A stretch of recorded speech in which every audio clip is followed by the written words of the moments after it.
The Ace Mac.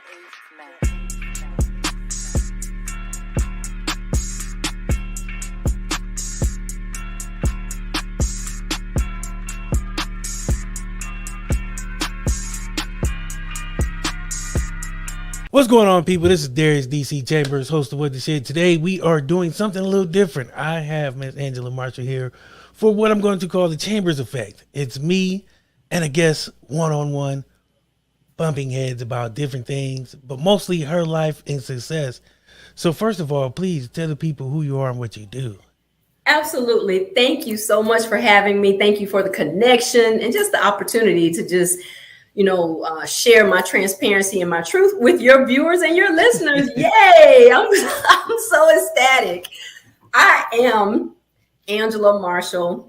I am a content creative consultant. And what that means is I help people write slogans. I write speeches for politicians. I update. I also create resumes, bios. I am a ghostwriter, and I am also a published author. I'm a speaker. Didn't necessarily set out to be a speaker, but one of my published books, which is The Story and Life of an Ex-NFL Wife, it kind of took off in 2018, and that opened the door for me to be able to speak, not only in person, but be able to do like podcasts, TV, and radio shows. So thank you again for having me. I'm excited. Let's go. That is one hell of a resume. Like every time last time we talked, I learned some new stuff, but like you're a ghostwriter, you've done speeches for, like that is amazing. I don't know if people understand. One, I hate writing. Like I couldn't write to save my life. Like I've been trying to write some things that I'm supposed to write and I don't want to write it. So for you to do that free and willingly is amazing. Well, writing is therapeutic. And so since I journal and I write in diaries and agendas and I do, task reminders and all of that, I mean, like I'm constantly writing, whether it's affirmations for myself, for others. I've done that for, many, many years. So it just is natural, and it just kind of helps to keep me sane and calm. So it's sort of like, working, but not working. You know how they say you find something that you love and you won't work a day in your life. Well, let's keep it a secret. I'm not really working, but I'm loving what I do. I'm glad they ain't tell me to write, because writing wouldn't be it. That's just me. So we had you on the Queenish episode, which was so amazing. And we got to learn about you in a group setting. But this is different. This is you. This is not like your normal interview where I'm like, hey, so tell me about how you did this and that. No, I have a list of questions I want to kind of run through to get to know you before we get into more in-depth in your story. So my first question is, what is your favorite holiday movie? Oh, my gosh. That would be, Best Man Holiday. Now, I love like The Christmas Story and all of that. Those are great. But as far as like something that I would watch like over and over and over again, that would be The Best Man Holiday. And what do you think that says about you? I think it says that I am trying to figure out relational, issues and, struggles, just trying to really overcome, because the story plot for The Best Man Holiday, as we all know, is a group of friends, and they each have their own, relationship woes, and then also, family dynamics and everything. So watching that, and then especially because Mia, the storyline is her husband was a football player for the New York Giants. Well, mine really was in real life.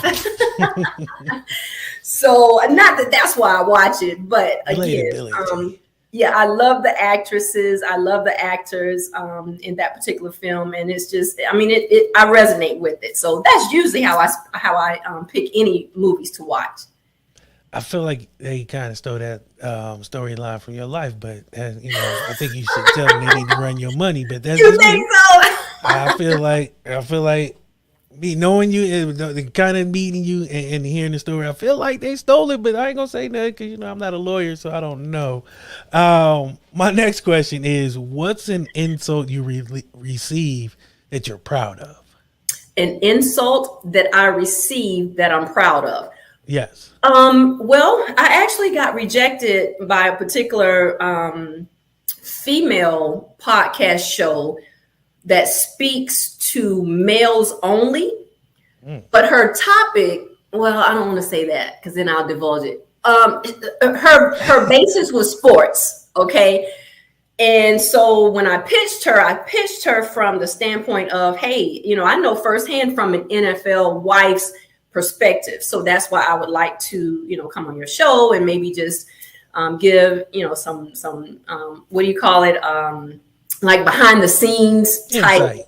Yeah, I give some insight as far as like being a former NFL wife. And she was all on board up until the day of, like, she responded back, said, hey, this is great stuff. I sent all of my credentials. We even talked like 3 or 4 times because I think her show, it was like I was booked 3 months out or something. So we talked like several times before that. And then the day of the show, she sent an email and said, hey, thanks for reaching out, but I just don't think that my audience would resonate with your topics. Now, the topics that we had discussed that we were going to talk about was, the scores that do not count. We were going to talk about, just from a wife's perspective, how sometimes we put a lot of pressure on our man that is, like that's his job to also be pleasant to other women and whatnot. Like, we were going to throw some entertainment as well as enlightenment in there, but I don't know. And so when she sent that, then I responded back and I just said, hey, I receive it and I wish you well. Yeah. Her loss, because that was goofy. I'm sorry. I don't know who it was, but you lost. You took an L on that one because you could have had Angela on your show giving you great insight, but no, you had to be audience resonates and all that, whatever. That makes no sense to me. Well, I think that, like even though my feelings were hurt, and our feelings do get hurt in different situations, whether it's rejection or somebody says it's a breakup or something that was no longer is. But after I kind of contemplated it, I was like, okay, that's her right. Like, that's her show and she's well within,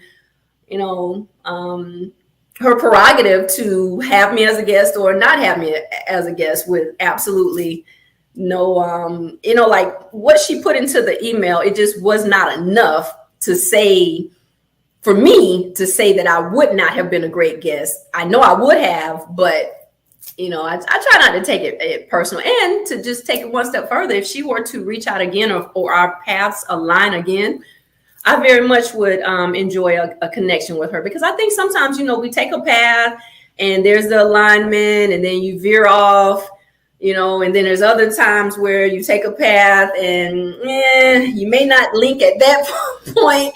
And then all of a sudden, 3 years later, 10 years later, 2 months later, you kind of find your way back and it's perfect. So I know exactly what you mean. I was notorious in my youth up until about 2 years ago about burning bridges. I'm not a petty person, so to say, but I do have a chip on my shoulder. So if somebody would slight me, I used to be like, I will never. And I would go out my way to go around that person and do stuff just so they can see. Like, I feel what you were saying. You didn't give me my credits, but I'm gonna show you, with or without you, I'm gonna survive. But I'll never work with you again. So there's that, because you're gonna need me more than I need you. There's people I've done a podcast for, and I don't care if this gets out because I'm me. It is what it is. I produced a podcast and no credit. I see you promoting it, but you don't. I'm not mentioned. So it's just like, okay, I feel you. You want to make it seem like it was you. But when it comes back around for you to try to do the second season of that podcast, guess who won't be there? This guy. So, but then knowing how this business works, being in it for 2 years, now I'm like, okay, I can't be petty and let every little thing be a chip on my shoulder. Then I end up like Baker Mayfield. I'm just out here with more chips than wins. That's right. So I totally understand that. I probably would work with them again. It's just wouldn't be in that capacity without some kind of knowledge of what's going on. Right. Another question. What is your star sign? Scorpio. I don't know very many Scorpios. I just had to ask that. Yeah, If you can have, Scorpio. I'm a Sagittarius, so I think that's probably why I get slighted easy because we're a fire question. If you can have coffee with any historical figure, who would it be? Oh gosh. Any historical figure, dead or alive? Yep. Dead or alive, that would be Nina Simone. Good choice. My love for the power in words and just understanding that how it's imperative that we take responsibility for our words, how they matter, and how it resonated with her as far as, you know, in the music, and how it wasn't just about making people feel good all the time, or sway to the beat of a particular drum or you know, musical instrument. It was like, okay, what can I say to empower, to encourage, to incite some sort of positivity or just upward movement, you know, in all of her listeners and her audience. And that's exactly what I aspire to do with my mission. So I love Nina Simone. I would love to have coffee with Nina Simone. Well, make that happen. I doubt it. She's deceased. I know, but in a mindful state, we can always. Absolutely. And I talk to her now. I mean, you know, I have like conversations in my mind and stuff. So yeah. So then you're already having coffee with her. You doing better than me. What is your biggest pet peeve? Biggest pet peeve. Ooh. Oh my God, I'm gonna seem so weird on this one. No, It there's no is, wrong answers. well, no, I didn't say wrong. I said I'm seeing weird. Well, you never know. So I detest when people use my white washcloths in my home on various parts of their body because I buy the washcloths, the white ones, specifically for the face. And so if you are a house guest of mine, and my children learn this, they're 34 and 32, and just think of them growing up with me, it was very awful. If I found out that one of them used my white washcloth, it was not very good. So white washcloths. Now that's like kind of like on a professional level, pet peeve of mine would be people that judge other people, brands, or businesses based on the opinions of their friend or their family member. I get it. Bad experiences are bad experiences. And I know there are a lot of people, a lot of places out there, a lot of brands that they do. You know, there's shadiness, there's shoddy work or whatever. But should I decide to experience it on my own, that's what I want to do. Like, I don't want it to be because, okay, you know, Darius told me that you know, Wendy's is racist or Wendy's suck or whatever. And then, you know, I kind of not be able to formulate that own, the opinion on my own. So that I don't like, because, you know, not only do we do it with brands and businesses, but we do it with people. Oh, well, you know, she's this or he's that, or this organization is that, before we even do our research or have a proper understanding of who they are and why they are what they are. So you're not weird on the white wife cloth thing, because you're not the first person that's ever said that. Wow. Okay. You're not. Okay. I had a friend who was like a white washcloth Nazi. If she caught you, like, she would come in the bathroom and kind of make sure you wasn't using the white washcloth. Like, she heard the shower running, she would bust in and be like, "You better have my good white wash towels in there with you." I found out that firsthand. I was like, I don't. To this day, I still get like shell shocked over white washcloth. Yeah, I see a white washcloth and I walk out the room like shaking, like right. Not the white washcloth. So no, you're not wrong in saying that. That is not weird. You're not the first person I've heard say that. I've also experienced that, so I know how that is. As far as the business thing you brought up, I think that is a true statement because too many times we go by word of mouth, good and bad, without experience. Because there's so many people I've talked to or worked with that people was like, oh yeah, don't work with them. You know, they this and they that. I've even had that said about me. Yep. So I know how that is, and I think we should give people a fair chance, even if we don't. Even if we have reservations or going into it reluctantly, I think it is a good idea to open ourselves up. Yep. That's So right. here's a little more. I'm gonna get into a little more businessy, but I'm gonna jump back and forth here because I Okay. kind of want to keep you off guard. Okay. All right.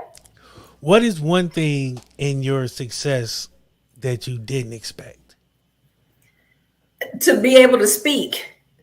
You know, like I knew I was a really talented and gifted writer that would be able to help other people with their projects, to be able to just put into words things that were needed for their businesses, to help them in every way through words.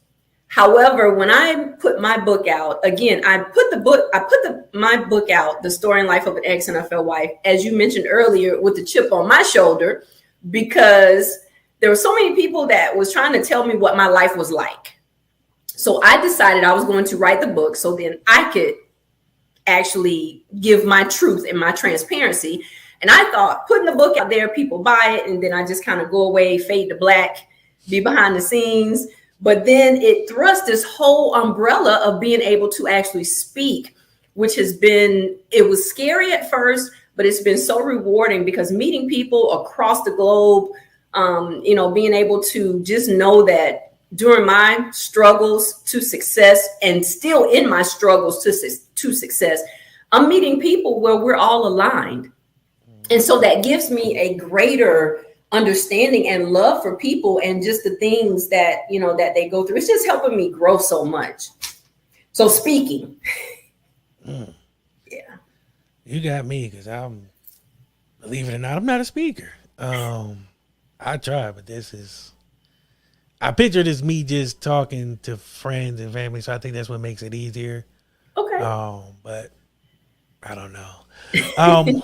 Who has been the most important mentor / influence on what you have been doing?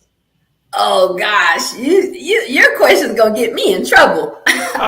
We're just talking amongst friends. Just Look, until the people that I don't mention get a hold of, and they're like, "Whoa, wait a minute." Okay, so first, let me say this: I have several levels, and it's just what I believe in. I believe in going to SMEs, subject matter experts, for finances, for romance, for emotional, mental, physical, and spiritual. So I have mentors. I actually have 2 paid mentors that just helps me personally and professionally. But under those umbrellas, people that I just go to, that I see, that I know their lives are where I want mine to be in those areas as far as relationship. I've relationship, finances, emotional, mental, physical, and spiritual. I've always been told that when you want to do something well, you have to go to the people that are already doing it well. They are where you want to be and where you aspire to be. So with that being said, I have those people in place and they are wonderful. They are phenomenal. One of my mentors that I have to give recognition to that has helped me tremendously is Dr. Sharon Porter. She, at a time in my life where I really didn't think that I could do what I'm doing on all aspects, she gave me the tools, the tips. She took me under her wing and just opened up her contact book, her connects, her network. And not only from a professional, but even when I needed to call on her personally, when I would be having down days or dog days or just, days of distress and dysfunction, she was always there. So I would say Dr. Sharon Porter, now I have mentors in my life that are absolutely phenomenal. They keep me on task, but I'm already on a certain trajectory. So it's kind of like, even though I'm learning from them, it all stemmed from the alignment with Dr. Sharon Porter. Even me needing to know that I would need these future mentors that I have in my life right now. So Dr. Sharon Porter. And everybody else is gonna be mad. Ooh. You did it. Sorry. It's kind of what I do. So this is a 2-part question. Okay. Favorite job you ever had? Worst job you ever had? Oh, okay. You don't have to name them by name. You can just Well, once I say them, they're gonna know. We will never know. We will never know until we hear these names. I mean, these places. So well, now I'm mostly speaking about the people that I had the best job at, and then the worst job. Best job ever, I will say, is kind of like not a job. It's more of a client. And I still, like, I have this long contract agreement with their particular corporation. They give me the freedom to work and write for them, as well as build my brand and my business. Most places don't do that. Like, they want you there 8 hours, 12 hours, 16 hours. They want you for low pay, no pay, for mid pay, or, you know, whatever. And then they want to control your time. But this particular organization that I'm talking about now, where I do writing for proposals, for projects, for city infrastructure, for this particular grant writing for this particular client, it's like it's the pay is phenomenal, the benefits are phenomenal, but then just them understanding that I have my own brand and business, and I am, you know, I need time to build that as well, has been phenomenal. The worst job ever. Okay. Let me tell you, I took on a writing job while I was transitioning well, I'm not going to call it a year, but I was transitioning. And this particular individual was supposed to help me be a better writer. Okay. Like, she had been in the writing business for about 40 years or so. And it's like every question that I asked her, every, thing that I said before her, it's like she would always down talk me or downplay my skills and my abilities. So it wasn't helping me. Like, I understand constructive criticism, and that's why I was there trying to be under her wing to excel as a writer, because, she had her own newspaper and newsletter. And I mean, like I said, just very prominent in the writing world. But her being able to be a mentor to others, or being able to just really cultivate new and upcoming writers, I would not suggest anyone subject themselves to that. I mean, like, the comments, like, I'm literally just learning certain things, writing 101 or so to speak, and how to place this, how to play, well, how to create crescendo for the stories and elements of the stories and how to put them on all of this. So I'm asking questions because I don't know, but the response that I get is like, like, I'll just give you an example. Like, one time I asked a question, very basic, very simple question. And she was like, a 3-year-old would know that. Just right off the rip, literally. So needless to say, I was there for about 10 weeks, I think, because I tried. I really, really did. I tried. But, like, the down comments, the negative comments, I don't advocate for that. I think that, you talk to people and you treat people the way that you want to be treated and the way that you want to be talked to. And she was just very condescending. She was, it was awful. It really was. But the good piece is that I can't sit before you and say that it was just all directed at me. From what I understand, she treated everybody like that. But I took 10 weeks of it, and my brain, because I'm such a positive person, I couldn't take it, because I was finding myself, dreading getting up in the morning and even taking the drive down in there, and that stressing my body, my mind, my soul, my spirit, my immune systems, and it was too much. So that was like the worst ever. You messed up, Shirley. You lost a good one. No And you name know to what's please, crazy but is I see her from time to time. Probably about 2 weeks after I left, she actually called me and left a message and said, hey, I wish you continue, best of success. I hope you get what you're reaching for, whatever. And so, I didn't respond. And then I saw her a couple of weeks after that. And, it's cordial. It's like the nod, hey, how are you? And we just keep in passing. There's no dialogue there or anything because, mm-hmm.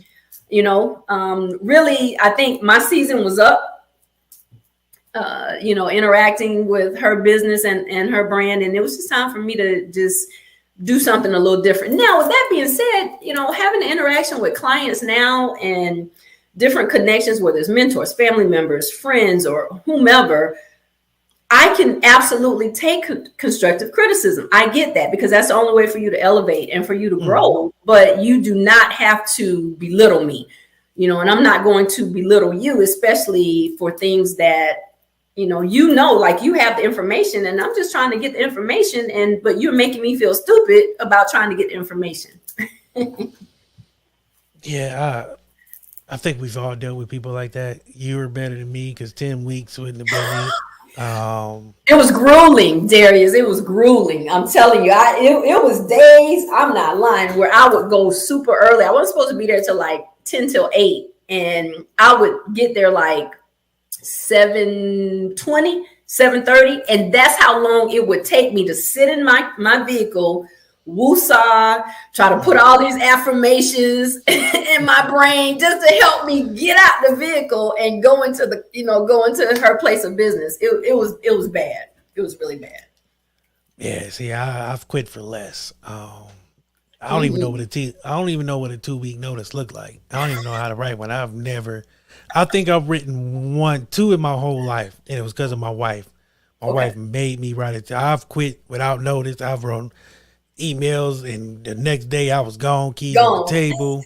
If I show up, we'll both be surprised. I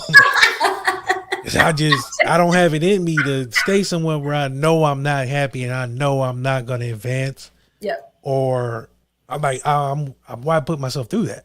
That's right. And if I see in the beginning it's not going to work, I'm not going to give it 5 weeks for it not to work. Yep. But I think that's the difference between people who are dedicated to try to, better themselves and people who are like me, who just, if I see it ain't working, I ain't trying. If you ain't putting forth the effort, I ain't putting forth the effort. We just, neither one of us is going to effortize this thing. That's right.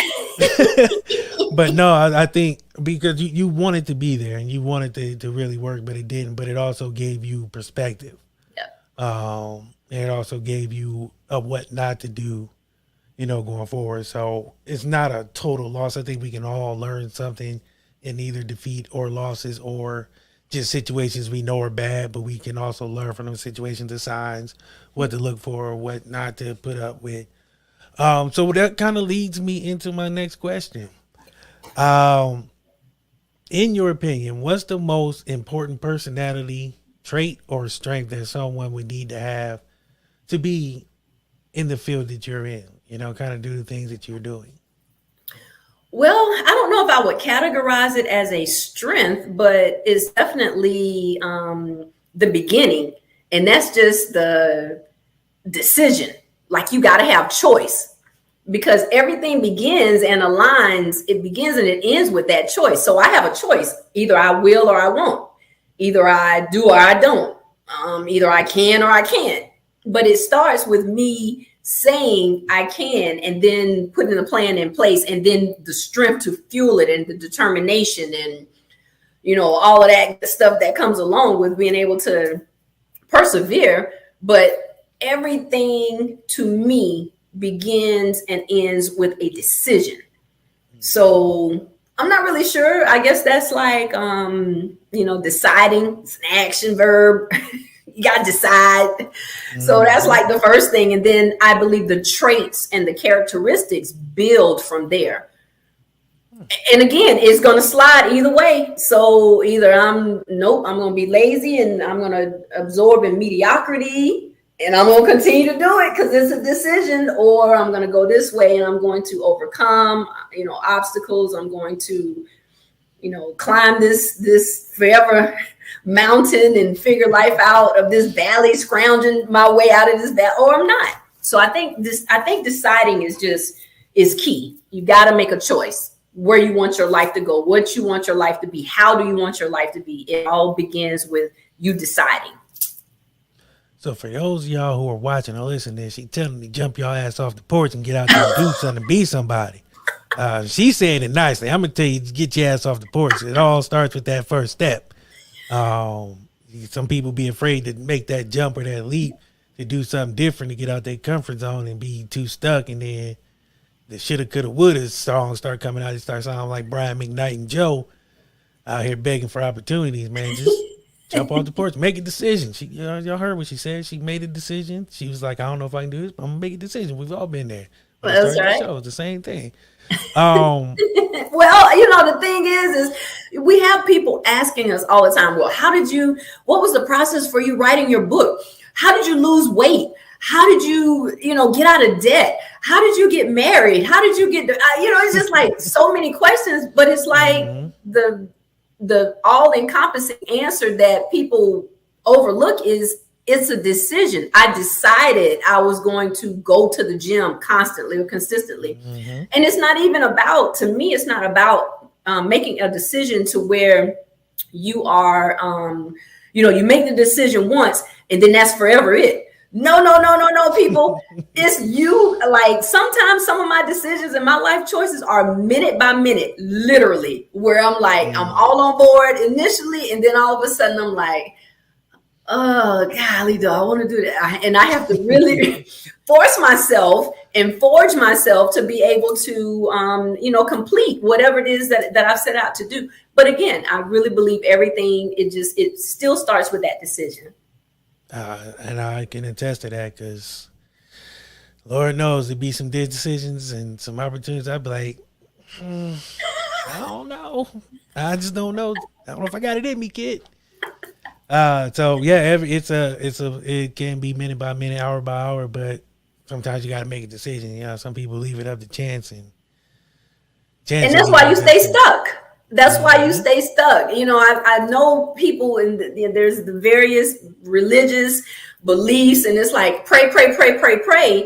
Well, you got to do that too, and you have to believe. But I mean, if you are truly a scholar of biblical and scriptural references, or just faith in general, it's like you still have your part that you need to do. It's not like just sitting, like I'm just going to sit at home and I'm going to wish for $1 million and it's just going to, by osmosis, is going to come. I'm going to wish for a husband and it's going to come. I'm going to wish for, wish that I lose weight or whatever I'm trying to do.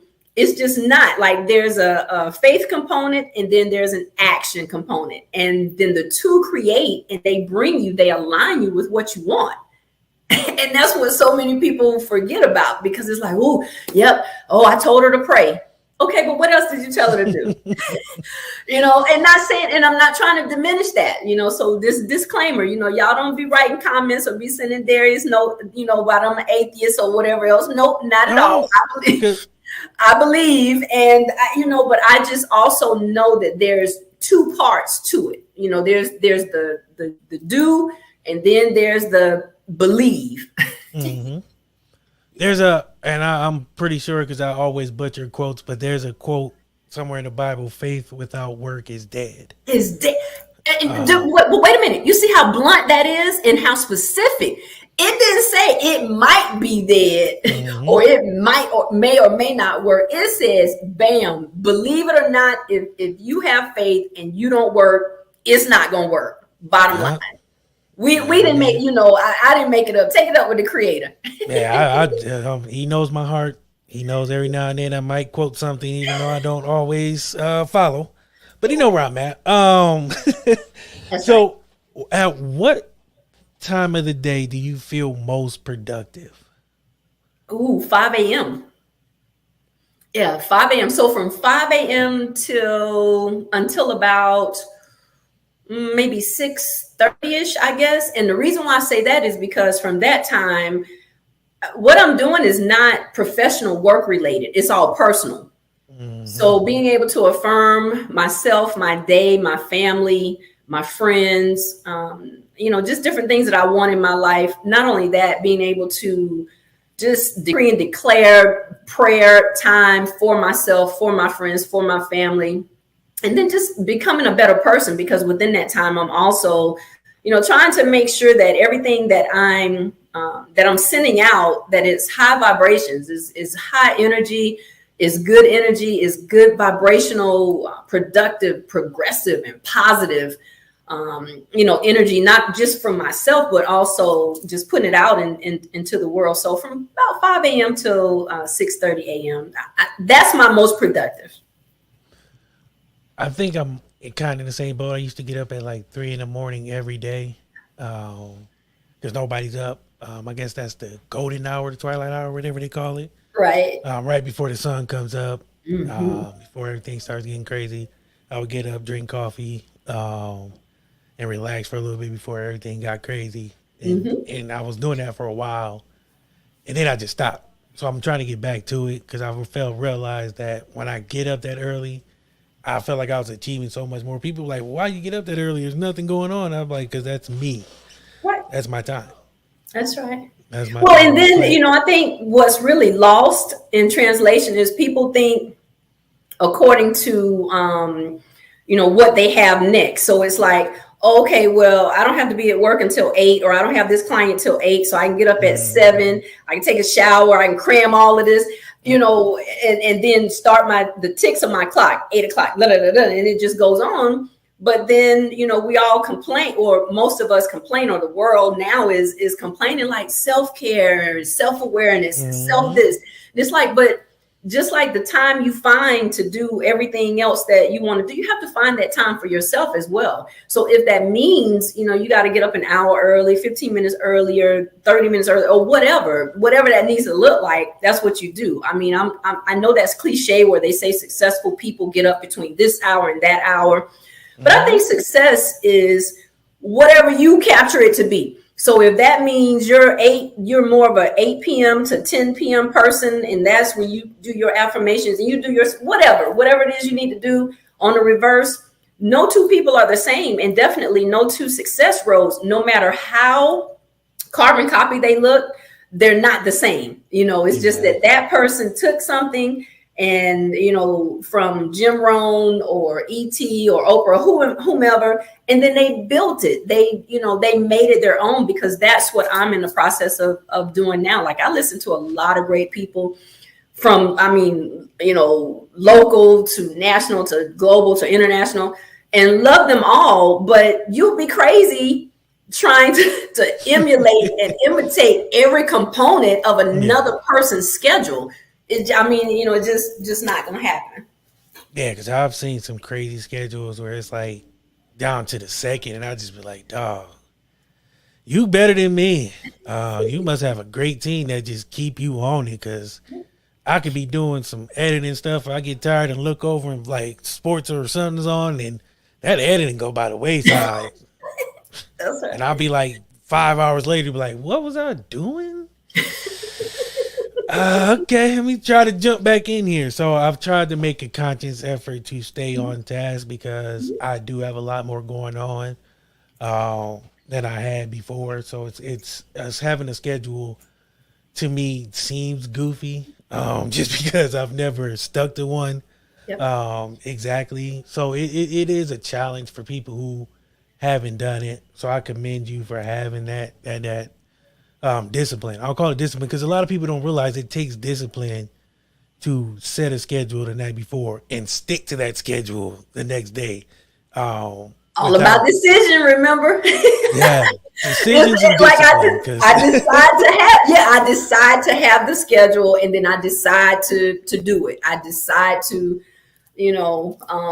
make sure that whatever it is that I need to get done, that that it will get done, period. Yeah. So, But it's not rigid. I'm not one of those people where, okay.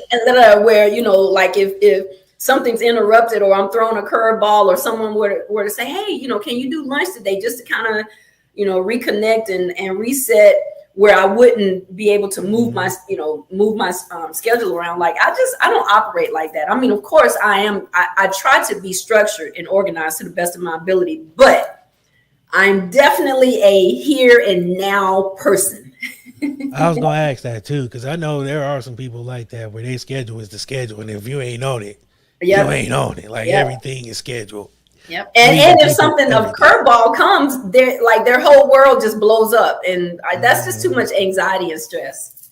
Yeah, I'm trying, but it's weird. What is one lesson that life has taught you that you think everybody should learn at one point? Let's see. Oh, well, actually, can I do two? Yeah. Well, I'll tell you what. Let me do out. So, Angela, it's your show. Okay. You do whatever you want. Okay. I'm just here to press buttons and ask a couple questions. Okay. The most important lesson that I've learned is that you must define yourself so that you won't be confined.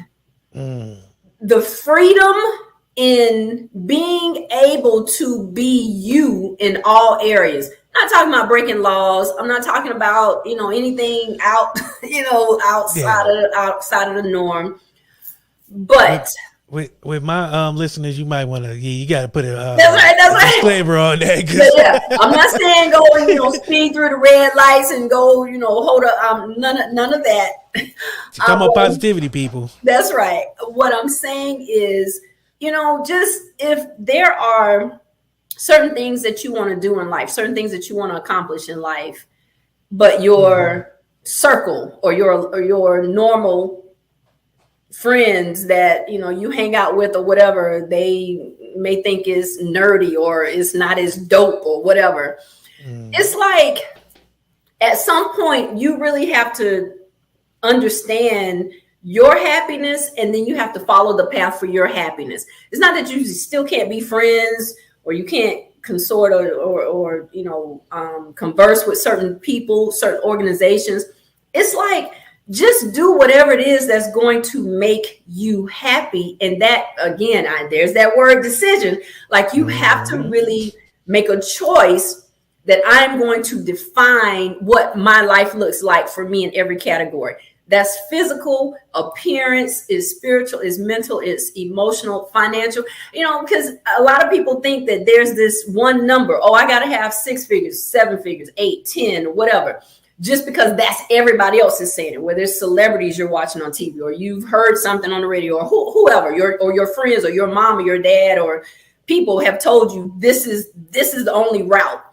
But there are multiple routes. And I do believe in the whole cliche where people say stay in your lane. However, I also believe I'm gonna stay in that lane, but I'm gonna have multiple lanes that I'm gonna stay in. I'm not just one dimensional to where this is Angela's only lane. I have multiple lanes at various times. But defining yourself, like, you really have to just come to a pause and a stop. Places that you want to go, people, your energy, your time, your effort, who you are giving those things to, where you are giving those things to. Because at some point, I do believe in evolution. I believe in growth. I believe in elevation. And I think that things that I did in my teens, in my 20s, in my 30s, my 40s, and now that I'm 50, there's a lot of things that have fallen by the wayside. And then there's a lot of things that, believe it or not, that I didn't like then, that I'm like, oh yeah, bring it on now. Because it's just, it's a different me. Now, when I say define yourself, definitely there's certain core values or characteristics that you should have that they're going to stay. It is who you absolutely are. But other things, other definitions of yourself, some may increase, some may decrease, some, you may be going right today and tomorrow you may choose to go left. But it's still, defining yourself is like, it's just key, because when you don't define yourself, things, people, and places confine you. You become a slave. You become you become bonded to those things. And I mean, what is that going to equate to? Stress, anxiety, comparison, all the things that make you think that you're less than. So that's why you have to define, and of course, my friends, we're aligned with things. So things they like, I like, but I'm in no way afraid to speak up, and neither are they. If there's something where they're like, oh no, I don't like that, and I'm like, yeah, well, I do, or they may say, oh, well, I think you should try this, and I'm like, no, it doesn't appeal to me, and I'm okay with that. And that's about definition, because going with the masses is just like, is somebody controlling you, and you don't want to do that. Funny you should say that about the like getting older and realizing something you might not have liked you like. Because when I was young, my dad used to drink coffee like every day. He was a truck driver, and I was like, I ain't never drinking coffee, man. Get that out of here. I cannot start my day without a cup of coffee. Sometimes too, I will come home from work and drink a cup of coffee, and just be like, man, I can't believe I'm here now. Because I swore when I was in my late teens, early 20s, I was like, I ain't drinking coffee. That's for old people. And I turned about 30, and I was like, bring on the coffee. Bring it on. Put a pot on for nothing. Just have it there ready. So I can understand that sometimes we our feelings do change, and our definitions do change. But the core, like the core values thing, is the thing that I believe the most. Because it's in every business. If you look at a business, and I was drawing a blank of what they call it, but their business plan or whatever, there's core values in there. Schools have core values. That's right. Their core values are everywhere. And the biggest one to me is responsibility. That is the biggest core value that I believe in, that and integrity. Because I believe those two are very important. Responsibility is because everyone has a responsibility to something or someone. Whether you realize it or not, you might not want to take those responsibilities. That's a different story for another time. But integrity, because if you don't have integrity, especially as a man without integrity, to me, I can't trust. I just don't trust. Well, I think that's just across the board, to be honest with you. That is I'm not gonna just put it to a particular male or female. It's that's a people. Yeah, that's a people. It's a person thing, from a child, to an elderly person. Integrity, truth, honesty is it's imperative, and it's refreshing, because here we go, going back to a biblical statement, because the truth will surely set you free. It's so many people out there that don't have integrity, and they're not honest about small things, and it ropes them into bigger things, and there's the anxiety, there's whatever, they're just not free. But the more truthful that you are, you set yourself so free, and it's okay. It's okay to not like this, or not indulge in this, or want to have this, or go over here on this lane. It's okay, because it's your truth, and it's the definition of who you said you wanted to be, or you wanted to become, in order to achieve happiness or inner peace, or whatever the case is that that you're trying to set before you, to just have an incredible life. Exactly. I knew a guy who woke up lying, just like for no reason. It just be like every day it'd be a new I know some people that do that too. So we know y'all out there. Filled with liars. We know y'all out there. We gonna stay clear, y'all. That's right. We gonna pray for y'all. She gonna pray for y'all. I'm gonna stay away from y'all. Pray for yourself. No, I do think it's important that that everybody, their core values are defined. Especially you hear so many stories about, especially because like once I got into like the podcasting kind of entertainment, you see so many people who don't have their scruples anymore. Like they've changed who they were to try to get ahead and make their fan base grow and all that. And I just look at it and I'll be like, man, this to me is weird. I mean, the thing about it though is we have this whole facade of Facebook, IG, social, I'm sorry, I meant Facebook. Social My media. dad called it fake book. I did. I'm sorry. That's what my dad called it. But within that, we have to make sure that we are still walking in our truth, and we're not, trying to do things for like, looks, or love, because all of that starts within yourself. Like, there's so many people that try to reach out to me on a consistent basis. Is like, grow your IG followers, grow your this, grow your that. Now, don't get me wrong. Growing organically is 100% what I want to do, but I want it to be because something you ran across my post, or someone, actually follows me and they mentioned that I said something uplifting, or that they saw me speak somewhere, or they read my book.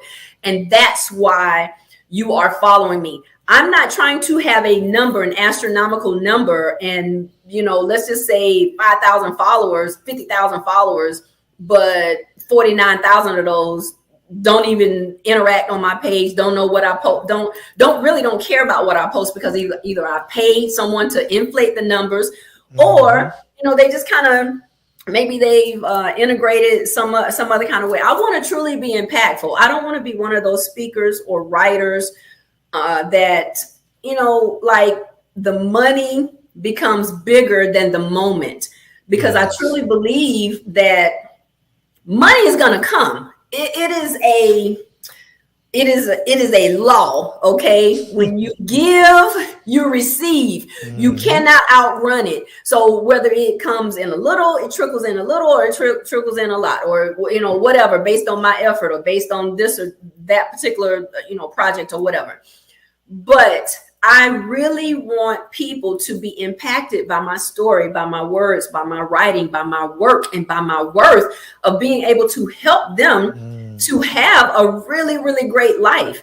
So, a lot of times the stuff that we see on IG or different social media outlets, it's worthless and it's useless. It's such a facade, and it's so, that whole fake it till you make it is just it's unreal, and it's not really an approach that you should take, because while you're doing all of that, you're putting all that effort into being fake. Why don't you just put the effort into what you truly want to do, you truly want to have, you truly want to become, and then you'll get it. Because and then who cares anyway? Like,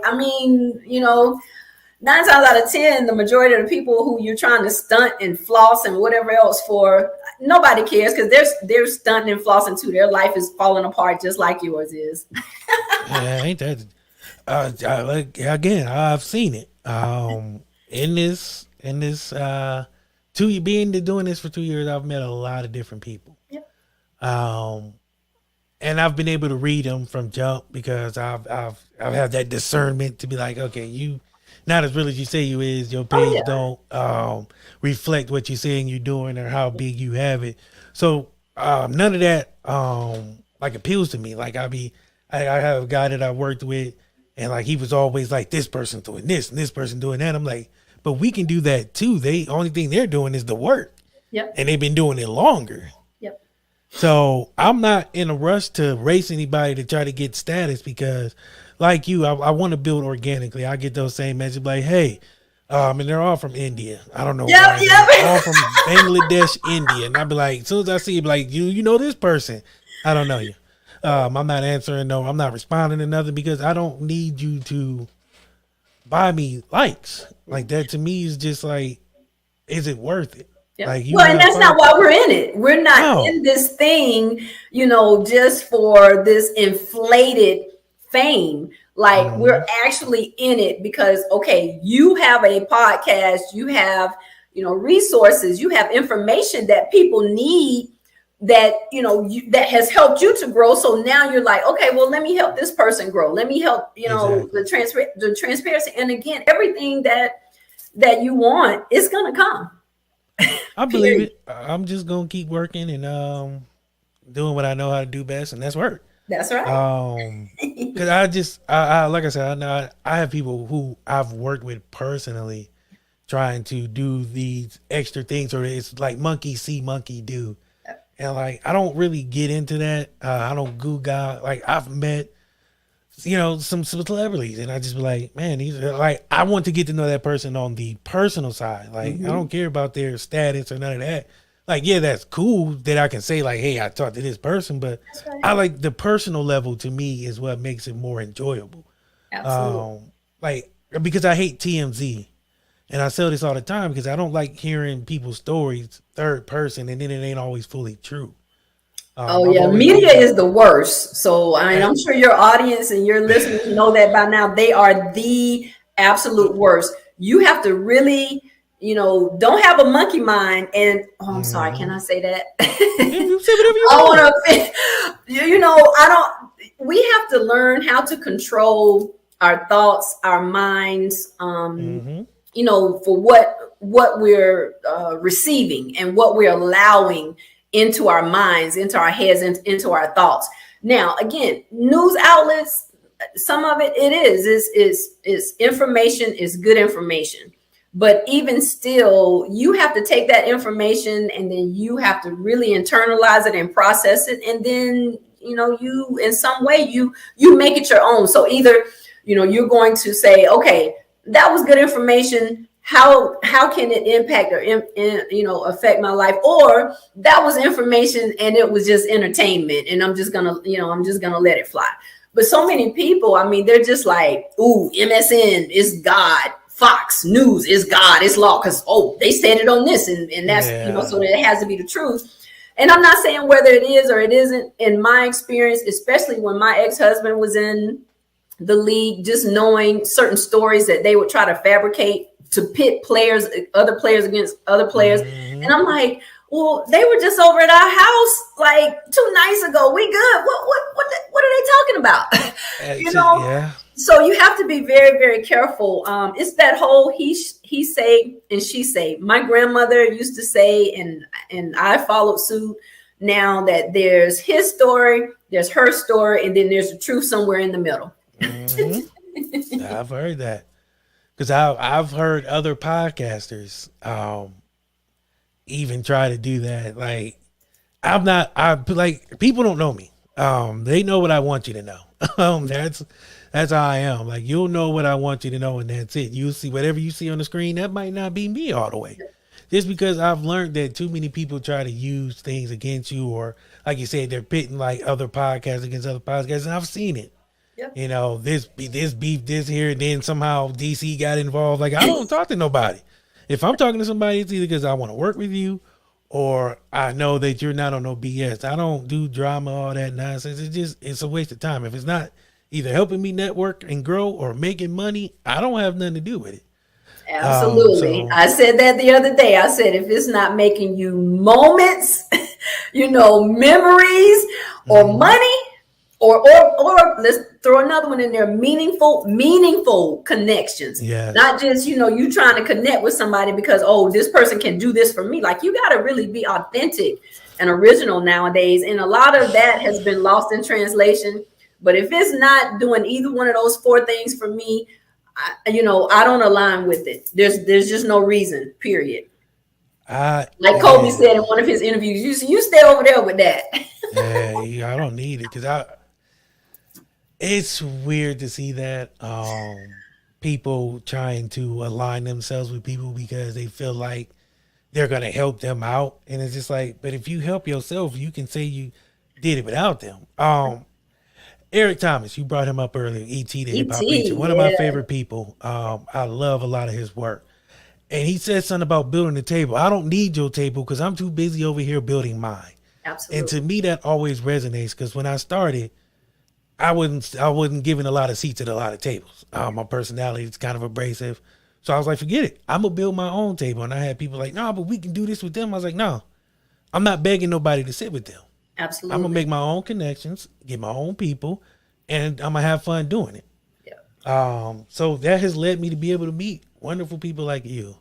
A lot of the people like I've just met has been so genuinely, and we built a genuine thing. Is because it's like, I'm not here because I want you on the show because I think you're gonna help ratings and all this and Yeah. that. I want it because I want people to hear your story because when I seen it and heard it, I thought it was dope. And I want to be able to tell that story and help spread that story because other people need to hear it. Absolutely. And that's why I enjoy doing these things, because it's not for me, because I can get on a mic and talk mess all night by myself. Yep. It doesn't mean anything. It doesn't impact anything. Does it help anyone? Does it spread any kind of joy or love, or, take people's minds off the gas being $52 and president falling off his bike and, all this other stuff. Like, it just. Which by the way, that was hilarious. I'm sorry. Well, I've said this before. He fell for like 40 minutes. It took him forever to fall. Like, I've never seen a man fall in slow motion off a bike in my life. Like, the way he fell. Yeah. It was just like time stopped and everybody else was moving normal.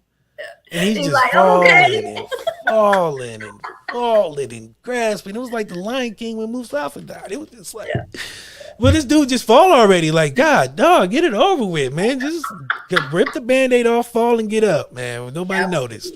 You falling slowly just make it look more awkward and put more eyes on you. But that's neither here nor there. What are 3 books that you would recommend to people and why? Ooh, The Courage to Be Disliked. I can't say the name of the person that wrote it now. It's a little tricky, but The Courage to Be Disliked. Oh my God. You Are the Mountain. Or I'm sorry, The Mountain Is You. That's by Brianna West. And Wherever You Go, There You Are. Now, there are a lot of great other books that that I've read over time that I recommend, even like some author friends of mine. But those 3, matter of fact, let me see. Hold one second. I believe, and I do not have the other 2, but I'm kind of like, what's his name? Bob Proctor, how he said he'd take books and he reads them over and over and over again. Like, I think Napoleon Hill book, he said he would read it daily or weekly or whatever for like 30 years or 40 years. And, I just believe, like, I have pages, I folded, I have things underlined, I go back to it. My motto, people, for reading a book, especially, and this could be any book, whether it's your, magazines or whatever, because I understand, there's some people, they don't like quote unquote self-help books or whatnot. But I always choose a book and I read it the first time for enjoyment. So I have no preconceived notion. It's like, I'm not trying to absorb anything, but usually with good books, as you can see, you don't have the choice but to absorb. So I'm still like underlining. But the first time I read a book is enjoyment. The second time I pick it up is for enlightenment. The third time I pick it up is for empowerment.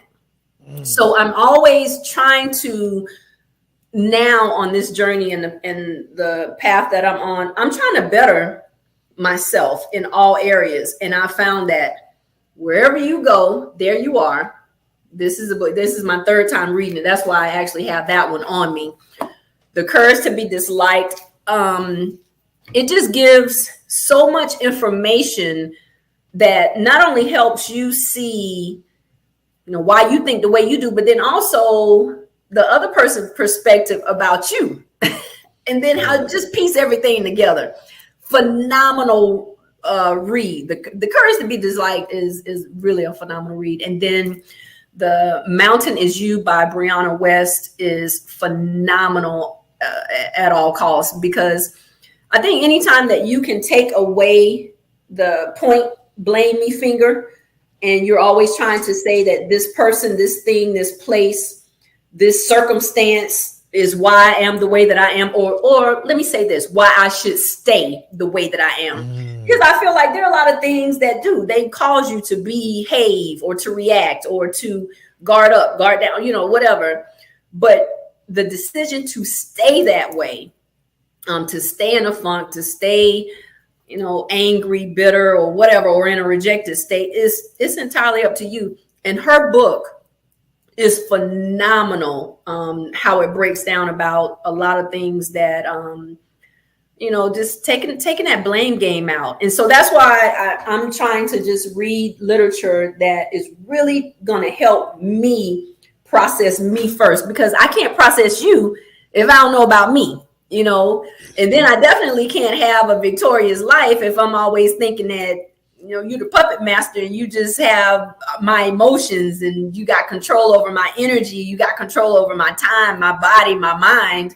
So those are three phenomenal books. And then of course, you know, all the others that are out there that we readily know and identify for some of the greats, but those three are really helping me. Amazing. I'm gonna have to check those out. Yeah. Especially why they don't dislike me. Or you said that. I think that's the one I might want to read. The Courage to Be Disliked. You need to read that one first. I'm telling you, it's going to, you're going to be like, and the basis, and it's not a boring book. So it's not just like, you know, pages and pages of copy. It's broken up into let's just say like a guru, so to speak, and a student. So the student is asking these questions, or he has this definite, perspective. No, this is like this, and this is why it is. And then the philosopher, when he gives his answer, and they kind of go back and forth, at the end, he, you know, then understands why, you know, this has happened the way that it, you know, or unfolded the way that it has. It's phenomenal book. I'm gonna check that one out, just because I like being disliked sometimes. And I don't know why. I have a few more questions. Okay. Before we wrap up here. All right.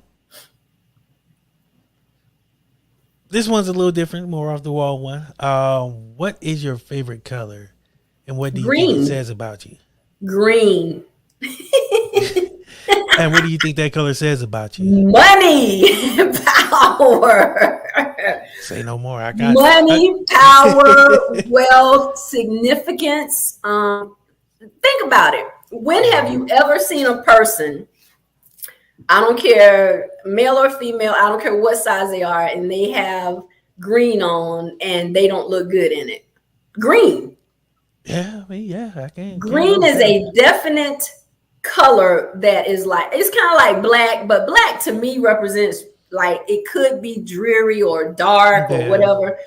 But green is more vibrant. And then all the shades of it, from the money green to the lime to the emerald, jade, like all the shades. Like anytime I see that, you know, particular combination of green on a person, I'm like, wow, it's always so eye-catching. But I've liked green ever since I was like 4 years old. And of course, my association was with the first dollar bill that I received because it was green. Nothing wrong with that. You can't go but wrong I just look at my nails. Like I just genuinely love green. Yeah. Can't go wrong with that. Mine is purple now. It used to be black, but I kind of got away from it just because I was like, I'm not emo and I'm not sad, so I don't know why I'm wearing all this dang on black. Well, you know, black is slimming, so they say, and all of that good stuff. So, you know, black goes with anything. It does. It has its place. Yeah. But I got more towards the purple because of the regality of it, you know, royalty and all that. And it just, I don't know, it's a good color. You know, so I did my logo and everything. Like my podcast colors were purple, just because it felt, you know, felt good, felt right. Yeah, felt royal.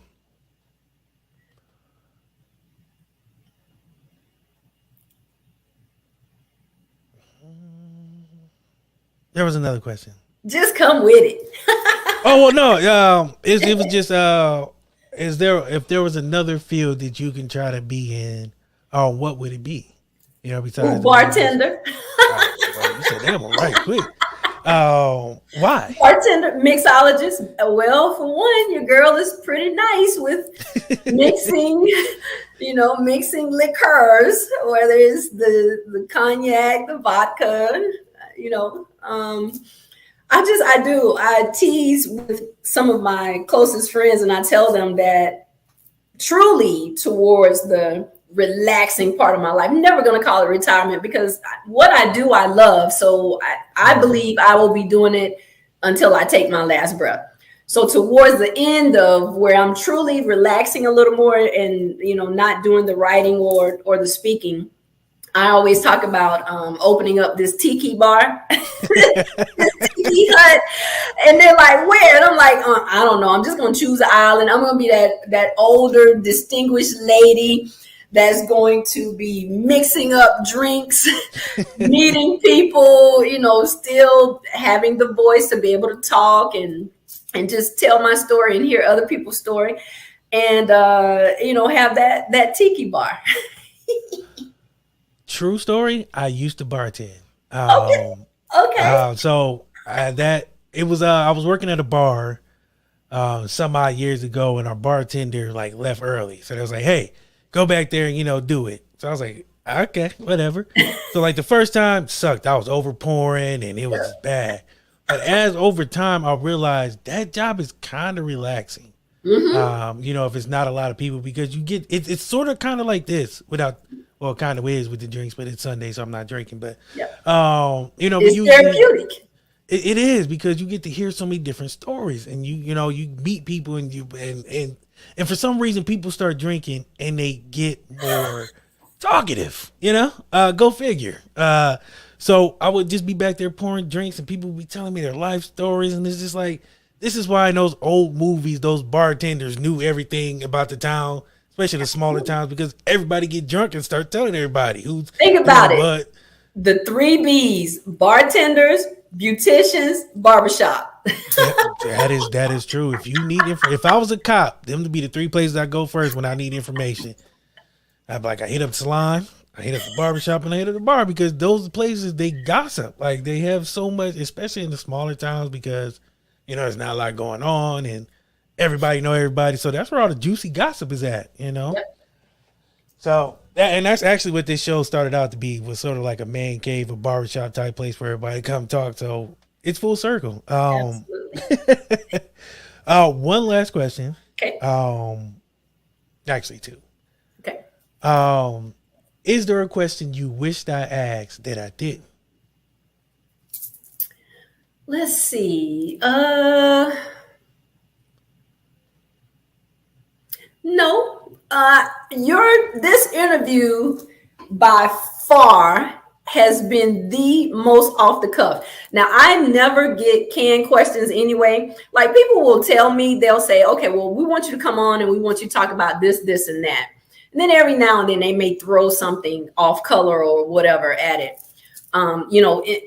but this truly has been one where the questions, it kind of has me like, oh yeah, well, what is my favorite, holiday movie? I don't know. Never thought about it.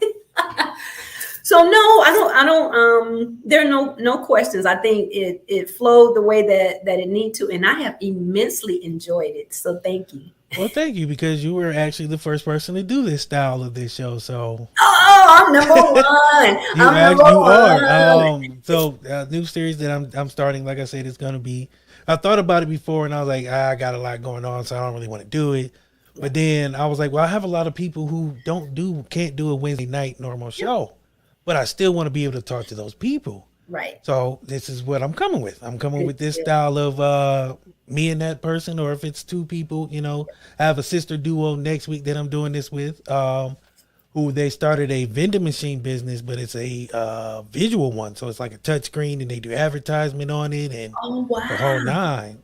They have it in the airport here in Canton, Akron Canton Airport, and you can go through it. It's like a retail machine, like everything that you would need on a flight: baby wipes, aspirin, first aid kits, all this stuff. And it was a dope idea. I went to the mixer and met him and talked to him, and I was like, okay, this is interesting. But they couldn't do a Wednesday night, so I'm like, well, I have Angela that I'm doing at Sunday with. So on Sundays, we're just gonna do this kind of style of one-on-one interaction, but it's gonna be a little different. I don't want it to be like a normal, that normal interview where you kind of feel like I've been asked this a billion times. A gazillion times. So that's kind of why I came with some questions that I felt were gonna be different, gonna be a little more, nice, whimsical sometimes, but also, get to business and get to personal, but make you feel relaxed, because I know you speak a lot. Right. So you probably get asked, the same, oh, well, how does it feel to be an NFL wife? And I was like, you know what? I mean, I care, but I don't, I don't know if she's answered that. That's right. I can go watch that question somewhere else. I want this to be something different, not only for me, but for you and the listener. So, well, you nailed it. I try. I immensely appreciate you. Your energy is infectious. Talent is amazing. You are a great orator, if I'm using that word right. Or, speaker. You're a great speaker. I was trying to be fancy with it and messed up the words. So I'm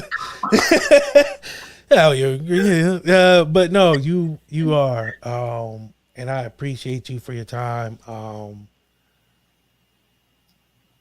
2 times I've spoken to you and I came away with so much and also wanted so much more. I'm like, man, if I could just talk to her more, I would just be like, I don't know if I would ever be satisfied talking to you, because it's like so much about you that is so amazing and so much knowledge. It's just like, I don't want to be selfish with your time, but Right.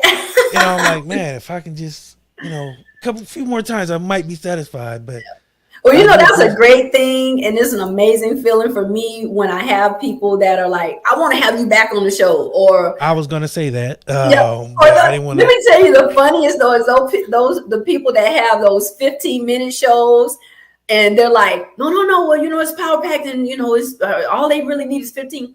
Everyone, which I've done 7 to date, have said, it's just not enough time. It just wasn't enough time to pack in everything with you, because there's so many, just like all of us, there's just so many, things under one umbrella as it relates to me. So thank you for that. It is. So I definitely do want to have you back on, either like this or, a normal show. But I do appreciate you because I know you're a busy woman. You have a lot of things going on. And the fact that you are, so willingly with your time with me, it means a lot. I told you this before. I don't really like not telling the guests this, but you're always welcome back. All right, I got it. Because you are truly amazing. Like, I can't say that enough. And I need the people to realize that this woman does a lot. So the fact that she came on here on a Sunday with me, because we were supposed to do this 2 weeks ago, but I think I had to work. Yeah. Last week you were traveling to to do some work. So it's like when I get her, I gotta make sure I maximize that time, because she's so busy you might not be able to catch her for another month. So we knew it was gonna align at some point, because it was already written. So I had to make it. Even if faith without works is dead. So I had to make sure it worked. There you go. I had the faith, but I had to put in the work. But no, I do appreciate you. So amazing. So nice. And just so, like I said, gracious with your time. It means a lot. Tell the people where they can find you. Everything you have coming up, going on, speaking engagements, everything. Give them it all. Absolutely. Again, thank you so much for the opportunity to connect and just, link with you first and foremost, and then through, your viewers and your listeners.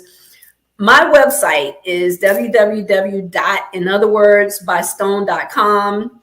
On social media, I am Angela Marshall, the story and life of an ex-NFL wife.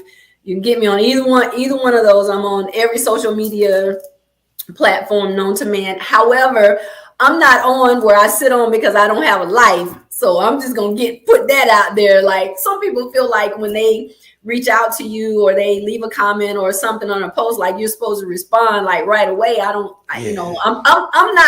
that person.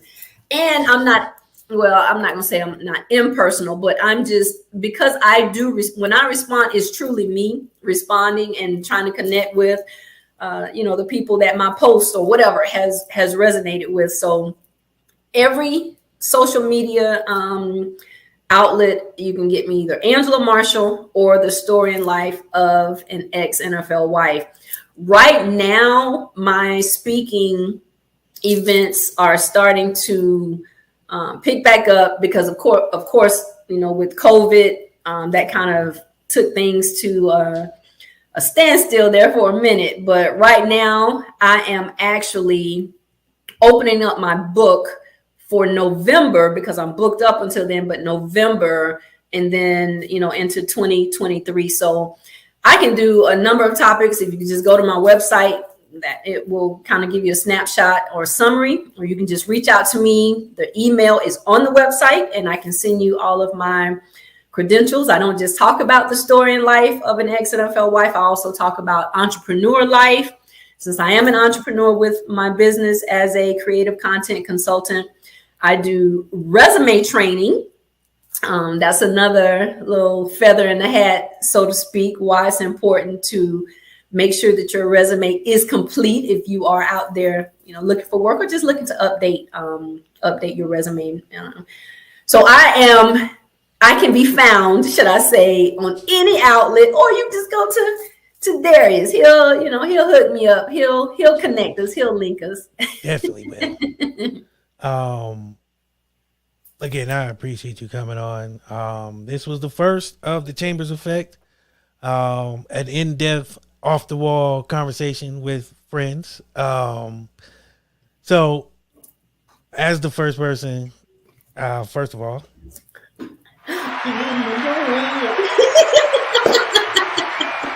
I have to say thank you. I'm number one. I'm number one. Unfortunately, y'all, you can't beat her because she's number one, the first one on this. But somebody can be number two. Everybody needs somebody can come in second. But I do appreciate. And we'll all be remembered. That's the great piece about this amazing podcast, because normally nobody remembers number two or runner up or whatever. But in this case, they will be all of your podcasts, whether you are the 138th person, you will be remembered. We're breaking social norms where some other places you might not be remembered, but here you'll be remembered. In the hearts and minds of us all. But I do appreciate you for coming on.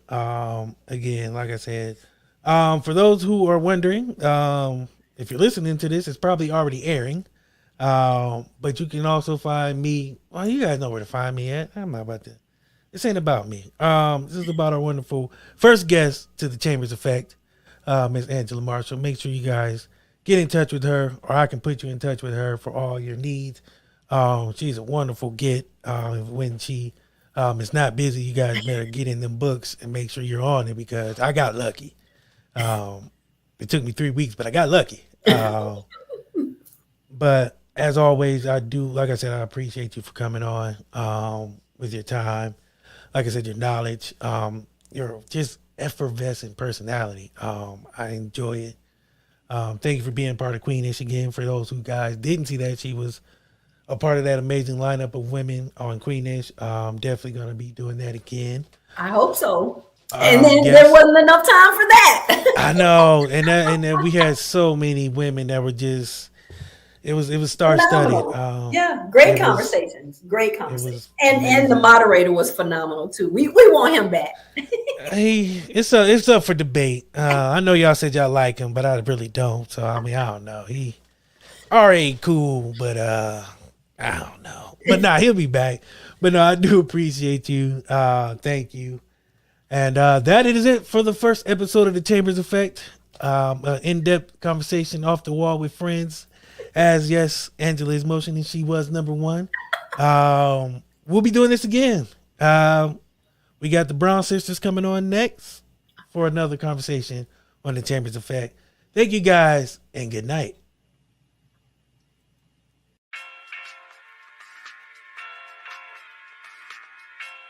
The A-Smack.